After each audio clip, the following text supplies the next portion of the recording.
Une petite sieste au travail, tiens, qu'est-ce que vous en dites? C'est la chronique de Fanny Griesmer pour sa pause café.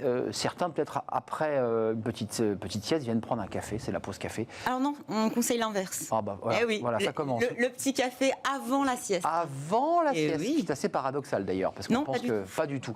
Fanny, vous avez choisi de nous parler de ce sujet parce que on en avait parlé il y a quelques temps avec Welcome to the Jungle, avec l'idée de ceux qui installaient des petites tentes, des petits cocons, de landau, voilà, des petits espaces de détente pour aller. C'est en train de se démocratiser cette question de la sieste. Pas encore. Dire. Mais peut-être que là, en ce moment en télétravail, c'est l'un des petits plaisirs du travail à la maison. Vous pouvez plus facilement, plus discrètement, plus confortablement, vous offrir une petite sieste pendant la journée. Alors oui, qui n'a jamais eu le fameux coup de barre après la pause déjeuner, ou peut-être rêver au bureau d'être dans son lit, ne serait-ce que 5 minutes, histoire de fermer les yeux. C'est vrai que les bienfaits de la sieste sont avérés, mais la pratique, notamment chez l'adulte et surtout au bureau, reste très marginale, mal perçue, pour ne pas dire tabou. C'est pas le cas dans tous les pays, non, faut le préciser. Je vais faire un petit tour du monde. Je pensais à l'Espagne, mais... L'Espagne, effectivement, évidemment. Où c'est largement démocratisé. Dans certains pays, effectivement, pendant la journée de travail, s'offrir une petite sieste, ça fait vraiment partie intégrante de la dynamique de l'entreprise. En Chine, c'est un droit inscrit dans la Constitution, un droit au repos. Carrément. Au Japon, il travaille beaucoup, Fanny, quand même. Oui, il travaille beaucoup. Ouais, donc, on offre quand même une petite sieste, pour que ça, qu'il puisse travailler plus efficacement. Au Japon, dormir au travail, c'est un signe de dévouement envers l'entreprise. C'est une pratique qui porte même un nom, le l'inemori, vous me pardonnerez l'accent, qui veut littéralement dire dormir tout en étant présent, c'est conceptuel. On peut dormir dans les transports en commun, seul à son bureau ou même en pleine réunion. Oui, toutes les occasions sont bonnes pour s'assoupir. Certains Japonais vont même jusqu'à faire semblant de s'endormir pour prouver qu'ils travaillent dur et être bien sûr bien vus par leur hiérarchie. De l'autre côté de l'Atlantique, aux États-Unis, une petite sieste est tolérée, pas forcément encouragé, sauf dans la Silicon Valley, où là-bas, la sieste est un véritable outil double fonction. La première, c'est d'attirer et de fidéliser les talents. La seconde, de booster les performances et la créativité. Clairement. L'Europe, on le disait, à part l'Espagne, effectivement, c'est un petit peu plus timide. L'Allemagne, les pays scandinaves commencent petit à petit à s'y intéresser, mais la France, elle, reste plutôt à la traîne. La pratique reste globalement assez taboue. La sieste au travail, c'est un peu la réunion de deux concepts totalement opposés. Oui. Ça le fait pas. Justement que ce temps de repos, c'est un peu comme un temps volé à la journée de travail, un temps donc volé à l'entreprise. Dans l'idée, la sieste reste vraiment l'apanage, en tout cas en France, de la petite enfance. C'est le petit plaisir aussi que l'on s'accorde pendant les vacances ou à la retraite. En dehors, elle reste largement associée à la fainéantise. Clairement. Donc forcément, sur le lieu de travail, ça fait un petit peu désordre. Selon une enquête de l'Institut national du sommeil et de la vigilance, 19% des actifs, avouent piquer du nez en cachette au bureau. À qui ça n'est pas arrivé? En cachette. Alors certains n'hésitent pas à se cacher peut-être derrière l'écran de leur ordinateur, quand d'autres s'enferment dans les toilettes pour faire un petit somme en toute discrétion.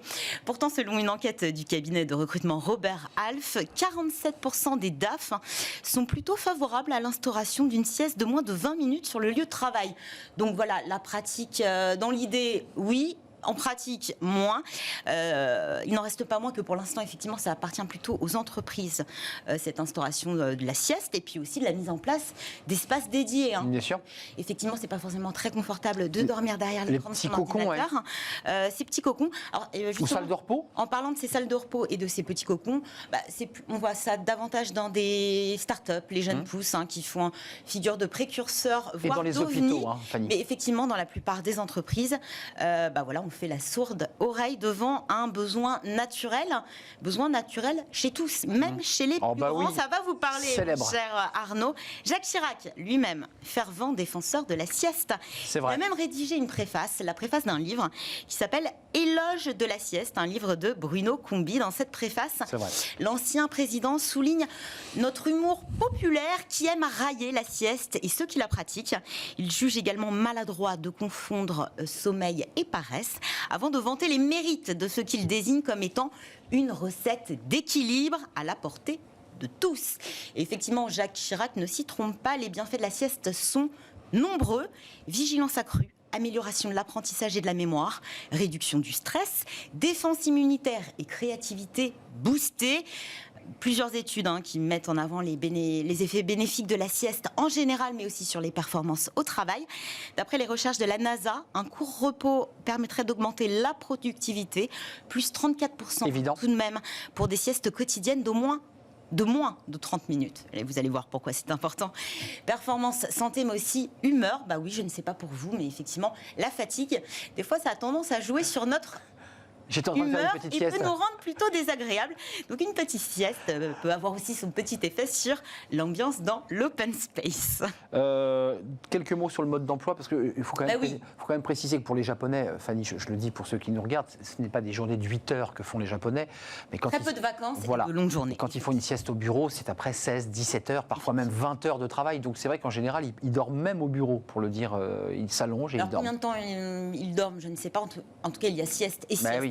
La sieste dite royale, celle qui dure près de 2 heures. Bon, clairement, elle est à proscrire. Déjà, elle peut vous désorienter, vous empêcher aussi de dormir la nuit suivante. Et puis au travail, on repassera pour la discrétion. En revanche, la micro-sieste, la sieste dite flash, elle est nettement plus efficace. 20 minutes grand maximum, car au-delà, on entre dans un cycle de sommeil profond. Petit temps de repos salutaire à s'offrir de préférence entre 13h et 16h, c'est-à-dire juste après la pause déjeuner. Et si possible, dans un lieu calme, au bureau, pas facile, je vous le concède. Mais c'est comme tout, la micro-sieste, la sieste flash, ça se travaille. Je vous invite à y travailler, justement. Je vais commencer tout de suite, une petite flash. Je trouve que c'est très important. Après, effectivement, c'est mettre en place des lieux dédiés pour la sieste. Et dès lors que on a des lieux dédiés, il faut encore que les salariés acceptent de se prêter, j'ai envie de dire, à l'exercice. Écoutez, personne ne les force, en tout cas. Non, libre à chacun de faire une micro-sieste pour se relancer, comme on dit. Merci Fanny de nous avoir éclairé sur les bienfaits de la sieste et c'est tabou, parce que ça reste encore un sujet éminemment tabou de voir un salarié dormir au travail. On fait une courte pause, on va s'intéresser à un sujet un peu zen, la relation entre l'art et le management. On va s'intéresser avec deux conférenciers, deux spécialistes en musique et en art, en peinture, des bienfaits de l'art. C'est un pas de côté pour les managers, c'est peut-être aussi une manière de faire de votre vie une œuvre d'art. On en parle avec nos experts, c'est dans quelques instants, après cette courte pause.